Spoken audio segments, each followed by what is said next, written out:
আমাদের যারা যারা আসামি হত্যা ছিল তাদেরকে আসামি করা যায়।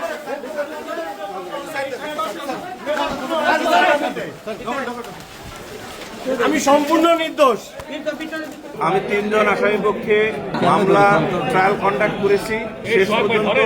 তার মধ্যে 29 নম্বর আসামি হাজতবাজ সহ 2টা চার্জে খালাস হয়েছেন, অর্থাৎ 29 নম্বর আসামি খালাস হয়েছেন। আর 8 এবং 9 নম্বর আসামি এএসআই আমির হোসেন এবং কনস্টেবল সুজন চন্দ্র রায়ের ঘোষিত রায়ের সাবস্ট্যান্স এবং অপারেটিভ পার্ট অনুসারে মৃত্যুদণ্ড প্রদান করা হয়েছে।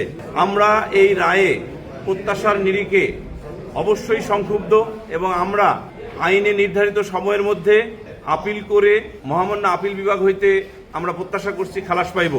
আমরা যে 20টির অধিক গ্রাউন্ডে রিটেন সাম আপ বা রিটেন আর্গুমেন্ট করেছিলাম সেগুলো এখন বোঝা যাবে না, কারণ মহামান্য ট্রাইব্যুনাল শুধুমাত্র সাবস্ট্যান্স অব দ্য ফাইন্ডিংস এবং operative part of the judgement ঘোষণা করেছেন, যার ফলে যে 20টির অধিক গ্রাউন্ডে খালাস চেয়েছিলাম বা রিটেন আর্গুমেন্ট দাখিল করে মৌখিকভাবে আর্গুমেন্ট করেছিলাম সেই বিষয়গুলো এখানে কিন্তু ঘোষিত substance of the findings and operative part of the জাজমেন্টে আসে নাই।